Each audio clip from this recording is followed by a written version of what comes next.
What I would do is I would get, I'll recommend the type of grinder to get. Mm-hmm. And you're going to get a really coarse grinding disc. And all I want you to do is just grind straight down where the frames are. Mm-hmm. See where they are? Once it's covered. No, Oh, okay. no. So it can happen right now. It can get rained on. Oh yeah, don't worry about that. Yeah. The water isn't going to saturate into this wood. It's just going to get on the surface and dry off. Yeah. I like that. Right. What I want you to do, though, is by doing that, locating where all the fasteners are, Mm-hmm. because that tells you where the frame is. Yeah. And then you're going to drill, and you're going to put your carriage bolt. You know what a carriage bolt is? Yeah. You're going to put a carriage bolt in between every one of these screws. Where there's a frame, you're going to put one here.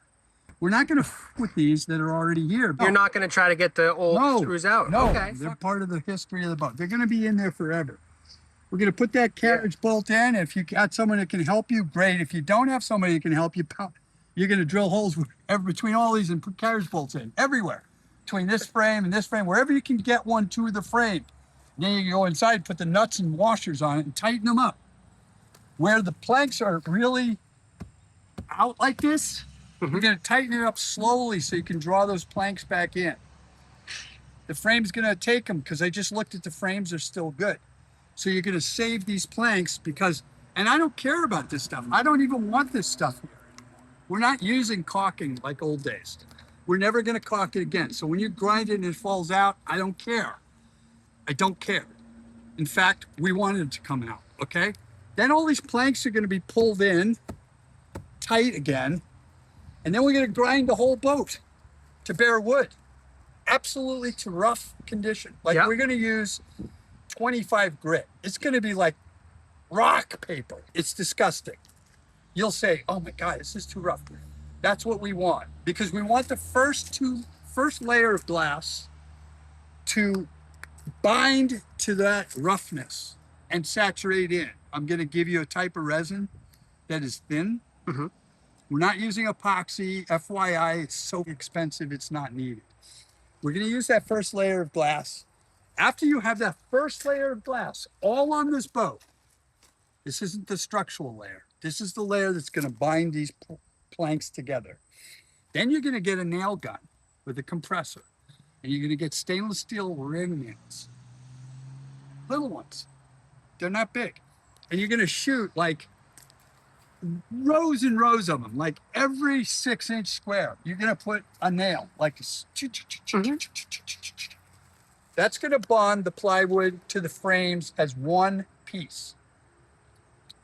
Then you'll start your glassing. Now, what about stapling? I want you, because you're not going to have time because you're working by yourself. Yeah. Because to staple, you have the resin needs to be green. I see. It's already going to be cured, so it's going to be very hard. Gotcha. So we're going to nail through it, and it will be fine. So the heads won't go, we don't want the heads to penetrate it. We just want the heads to stand. And even if they're a little bit out, I don't care. Because then they're going to put 5 layers of glass on this boat. Okay? We're going to put 3 on this level, all the way to here, and we're going to have 2 layers up here. Okay. And then down around the structural parts of the boat, you're going to probably have 6 or 7 layers. You're going to build this up so it's about 3/8 of an inch. Massive, right in this area. Under the keel, around the rudder, around the stern post. All of that I want encapsulated with at least 5 to 7 layers of glass. You're going to, when you're concerned about this, after you glass 90%, you pull these out and glass those areas and move the jack stand one at a time. Don't take them all out on one side. Now, do you sand between layers or no? I just skim, just to take the bumps off. Right. You know, and then you put next layer on and they'll bond. Yes. Especially if you're getting to it within a week or so. And that's where you will probably need help or set up a scaffold. And I would run my sheets first this way. Mm-hmm. Then I would start running them that way. Then the next layer this way. Crisscross them. Right? Right. And at that point, you want a hull that is not a high moisture content. Right. So you want to dry it out a little bit. It's going to be Yeah. drying out from now. I mean, the sooner you get this paint off of it, it's going to dry even better. If you could get this sanded down before fall and get it bolted, this is where I would like you to get. I would like you to get this bolted and ground by fall. Then over the winter or whenever it's warm enough, you put a heater up there, you did do that deck upstairs. Mm-hmm. And then in the spring, when you come back and you're ready to start this big glass project, I may fly out or I may be here or whatever, but I'll coach you to that next level. That's when you start blasting this boat. And you just jump on it. Try to break your other foot for a week. Yeah. My point is that you want to go, go, go, go. Then it's sealed. It's solid. It could go in the water at that point. Now, then you can go into your body mode and you can fare this really nice. You can make this, you don't have to go crazy under the water. I mean, get it so it's not lumpy. But up here, excuse me, you're gonna have to edit all of my, you're gonna have to go bleep, bleep, bleep, bleep. Up here, this is where you want it pretty. Yeah. And then you'll put the rail. I'm starting to think you're right. Let's glass over it. Let's make that part of the boat. It's in good shape. Grind the paint off of it, but take that combing strip, the mahogany strip off, so you can bond to the deck. So the deck and the hull are now sealed. You have a fiberglass boat. What I am thinking, if you think it would create a better bond if it was flat, we could take off that. No, do it. Yeah. You know why?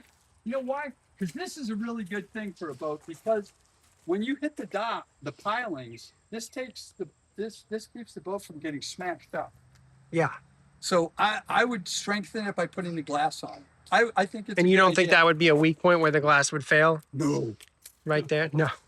Oh, it's going to be super strong there. No. But you know, you're going to have to fare it like you do a body job. Mm-hmm. You know, later on, after it's all glass, you do some Bondo, go back over it, you know, block sand it. You can go as far as you want. You can make it like a car body, or you can. My recommendation is, don't go cuckoo. Now, Just make it fair and smooth. What do you say to the people who say that you cannot fiberglass a wooden boat? Well, absolutely you can. It's done all the time. It's done wrong a lot, and that's why everybody has the bad opinion. If you follow these steps, you'll have a boat that will last another 50 years. Because this has been practiced There's for books decades. written on it. Yep. There's guys, boat builders in Maine. If you go online, you'll find 50 people that don't want to ever do a glass boat. And you'll find some reputable boat builders that glass their own boats because they recognize the cost to do it in historic ways is not viable. This boat, Yep. as you said, and you've learned, you're getting prices from 300 to 700,000. You could build 3 boats for 700,000. Yeah.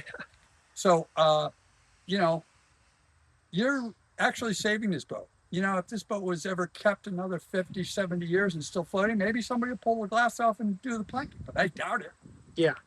The boat's going to be dry. Here's the other thing that people don't recognize.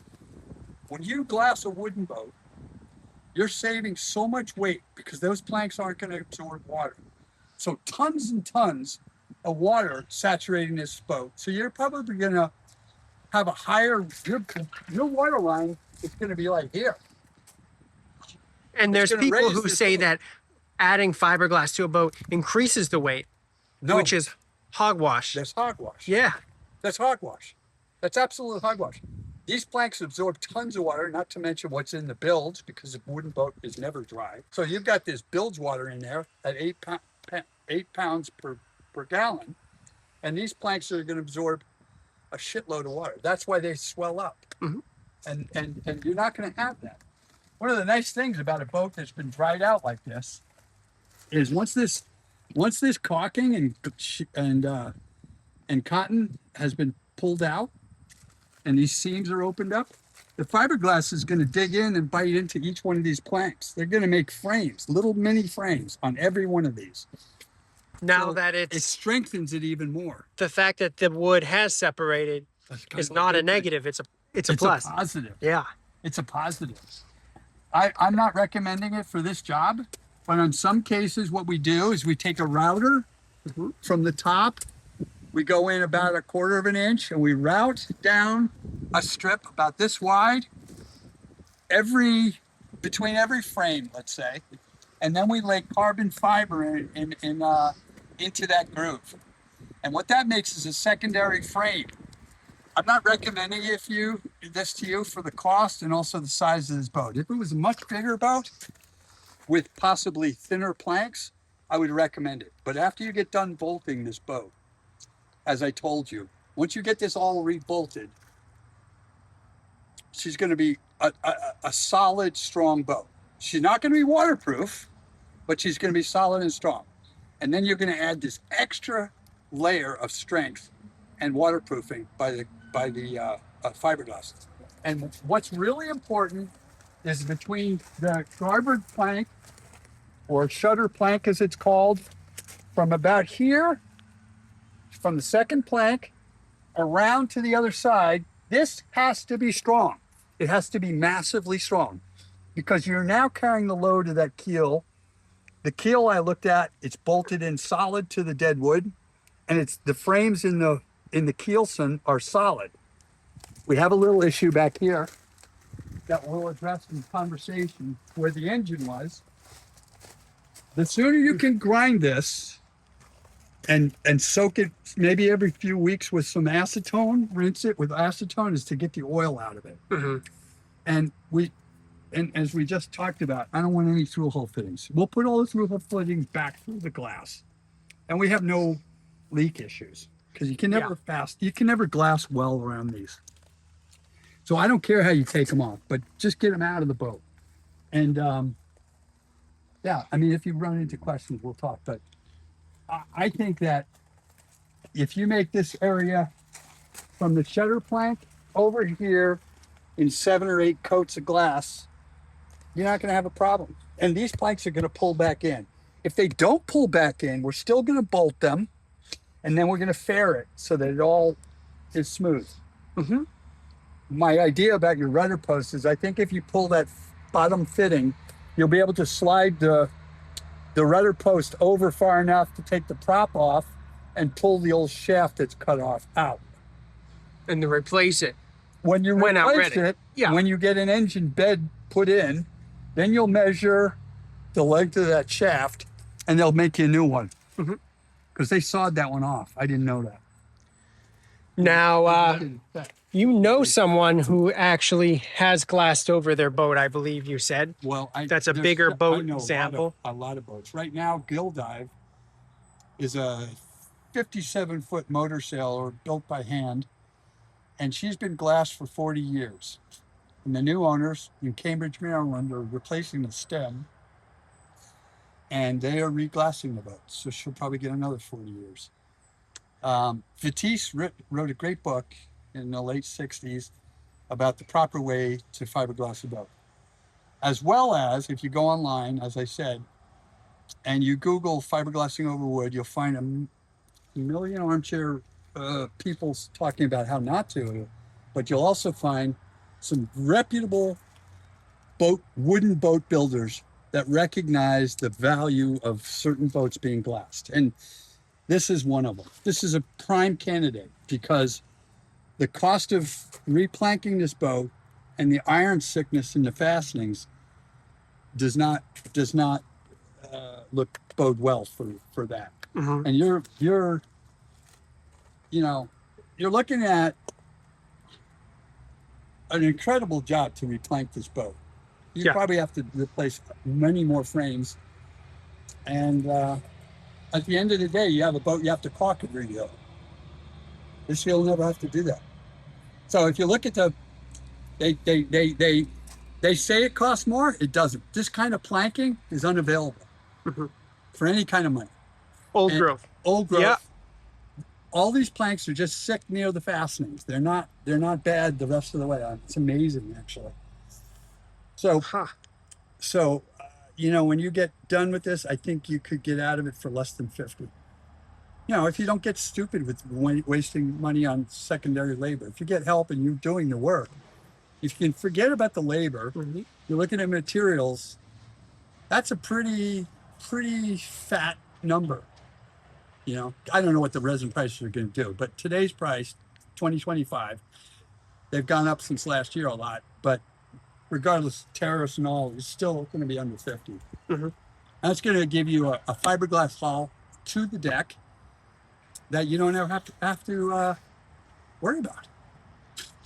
It really boggles the mind why more people are not talking about this unless they're just uneducated about this. Because if there's so many examples in history, There are. all of a sudden people just overnight forgot all of the history about glassing over wooden boats. Well, there's actually a very good article written about the Constitution, because they did something called they did a composite laminate of wood epoxy over the hull in sections because it was cost effective and stronger. And there's a lot of very, very historic vessels that will be lost if they go try to do it in conventional historic ways. And I'm not against wooden boaters. I'm not. I'm actually a lover of wooden boats. But there's a point of diminishing returns, and this is a perfect example of that. And there's a lot of these boats still sitting around with beautiful lines. They're not broken. Their backs aren't broken. They have no hogging. They have beautiful wood interiors that you can't hardly replace for the money, and you can get these boats cheap. The downside is it's a dirty, shitty job. There'll be no doubt about that. You'll wonder halfway through it, why the hell did I ever do this? But if you can push through that part and make that as easy as possible, you'll come out of it with a fiberglass boat with a beautiful wooden interior. And you've got that. This candidate is, in my opinion, I wouldn't tell you to do it if it wasn't worth it. See, I can see stuff like this, right? Yeah. No, so what this is somebody just smeared shitload of Bondo. This is a great example. No. Are the ants a concern to you? No, not at all. No, not at all. Yeah. That's the wood so thick. They're not termites, by the way. Okay. They're not termites. But you see, here's what somebody did. This is Bondo, car. So this plank was starting to pull, and they didn't understand it. So they just put a shitload of Bondo on it to make the hull smooth. So when you find something like this, when you're grinding the boat, you're going to take this out. You don't want this. You don't want this because this didn't adhere at all to the boat. First of all, it's too smooth. It should have been much rougher than that. And it should have been resin, not Bondo. Bondo goes over top of fiberglass. It doesn't go as a... What's amazing is this is not mushy or anything. This is mahogany. Yeah. This is Philippine mahogany, and it's 1.5 inches thick. It's like ton of... this is so well built. Well, I say well built. The mistake that was made here, I guess, is the iron fastenings. Because if this was fastened in bronze, and at the time this boat was built, bronze was a very expensive thing still, and this was a budget boat. But they had a lot of wood in those days. So wood was cheap, fastenings were expensive, so they opted on putting iron fastenings in. And iron is just, it rots, it rusts, it corrodes. So, but once you glass over it, you can use iron fastening because it won't matter. Well, unless you recommend brass. No, if the galvanized, as I told you, we put galvanized under the glass, and the next layers of glass it's encapsulated, you'll never see in them. They're going to be encapsulated, and they're not going to get wet on the inside anymore because you're going to make this boat watertight from the top too. That's important to understand, because if water moisture is getting back into the boat from inside, you've defeated the purpose. It's very important to understand that if glass is on wood and you have moisture on the inside, the pressure of steaming moisture will push that off. It doesn't matter. It's the most powerful thing in the world, steam.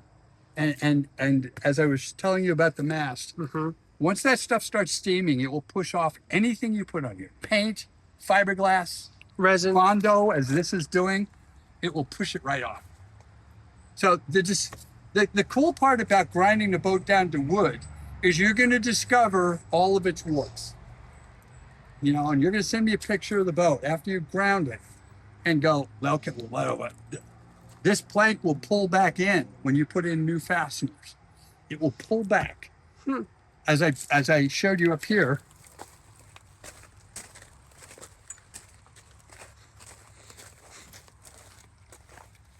just as a little test before you got here, I was looking at this plank, and I wanted to see how much if these had become so stiff, dried out, if they would flex anymore. And they did. It pushed actually back. It was out here. So I pushed it back, and I can show you when I push this in, see its flexibility still is in it. Mm-hmm. That plank is flexible enough. Here's a good example of a bad fitting. So this is an iron fitting, and she's rotted the wood around her, and she's pulled out. That's why I want a bolt instead of screw, because we want to get in and go right across the contaminated grain, get into solid grain, and then pull this plank in. And you don't have to do much to pull it in. It wants to go. It wants to go back to its shape. It's got a great hull form. It hasn't hogged, and as I said, she's fair. And what's your opinion about the strapping they put on the? Oh, that's coming off. That's That's completely goofball. I know. No, you just rip that off with the claw hammer. Just rip it off. I don't care if the holes. You just get it off.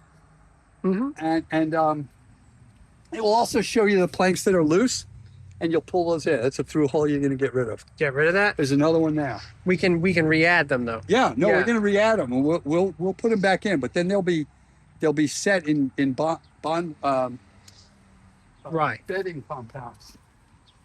Now you want me to pull these out or just glass over it? No, I want them out. Oh, okay. You're going to go on the inside where they're bolted.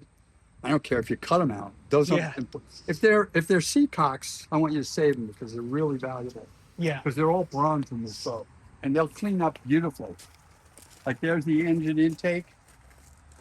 Mm-hmm. There's I don't know, maybe this is a deck drain. Yeah, that's the deck drain. I want to take that out. Actually, I want you to make the deck drains bigger. It's too small. What would I put inside this hole? Just glass?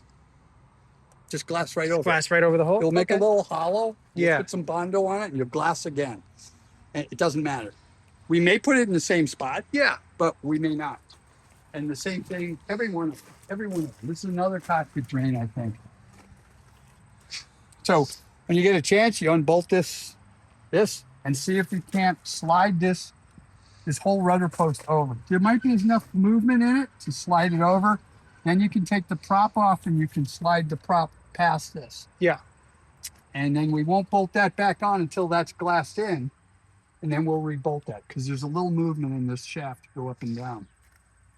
And this is the original rudder. Yeah. If you can believe that. This is going to come off, and you're going to glass this rudder all the way around. You're going to grind this back to metal. And then we're going to wrap this in glass and seal this whole thing into one fiberglass rudder.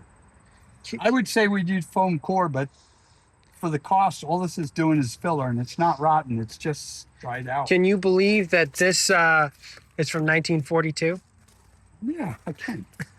It blows my mind. Great wood. They had great wood then. The sad part about this boat is they didn't go the extra mile with the fasteners, or you'd be just caulking it this year. Yeah. Yeah, no. This is probably the only thing I'd glass over is this exhaust manifold. It's not going to be a problem. It's more of a pain in the ass to get out. So we clean this all off, grind it all off, and glass it right out to the edge here.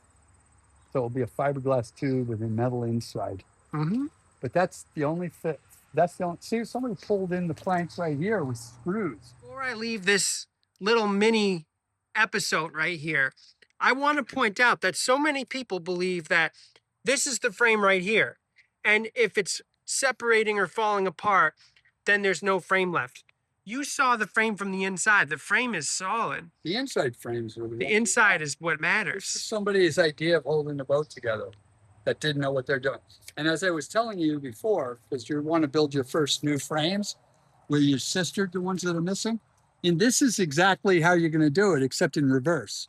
You're going to do it on the inside, and you're going to laminate with a good epoxy layers just like of this. Okay. Just like this. Yeah. Except on the inside. They did it backwards.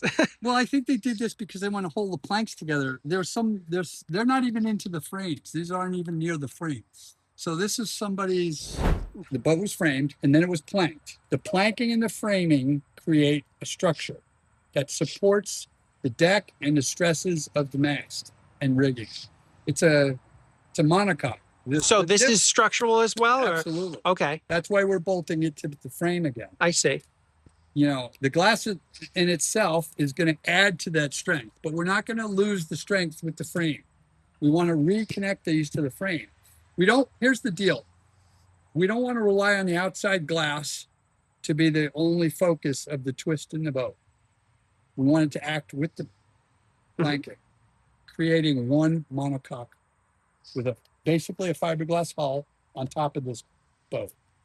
And so you guys who say that it's the end of the world if the wood planking starts to separate, that doesn't matter. Different cases. Yes. Each one's a different case. If the frames weren't in this condition, as I told you before we looked inside, I wouldn't have recommended doing this because the work would be untenable, cost-wise, and your skill level isn't a master boat builder. So you're getting into a whole nother level where the cost goes out of this world, unless you want to make a lifetime career. The frames are adequate, if not, I'd say they're 90% intact. And the bonding between the keel, where the keel hits the dead wood, those bolts are all good, and they are also connected to floor timbers, which connect to the frames. So the whole thing very similar to a house, except upside down. Yes. You have the frame of the house, you have the roof of the house. The roof of the house is upside down in this case, and you have all these structures working together to make a structure that's strong. The boat is different. It's in a fluid, and you make sure that the boat can be solid. When this boat was original, it had flex in it. The planks would move a little. That's the way they're built. But they worked. Now we're going to lock it up. And locking it up, as I told you, the first 2 layers of glass are going to be fastened mechanically to the wood again. There's a different direction some people do, is after they grind the hull, they'll put the first layer of glass down with 5200. The idea is that that hull and the planking will be able to move microscopically without fracturing the glass. I use mechanical fasteners. It's more cost effective in this situation. This whole job is custom to this boat. The procedures that I'm giving you.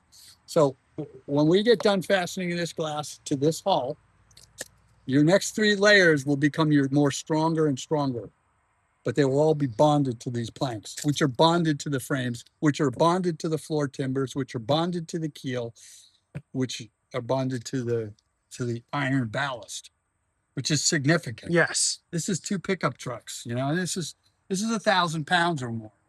You know, it's probably 2,000 pounds there. So this is iron, by the way. You heard it from the boat expert. It can be done.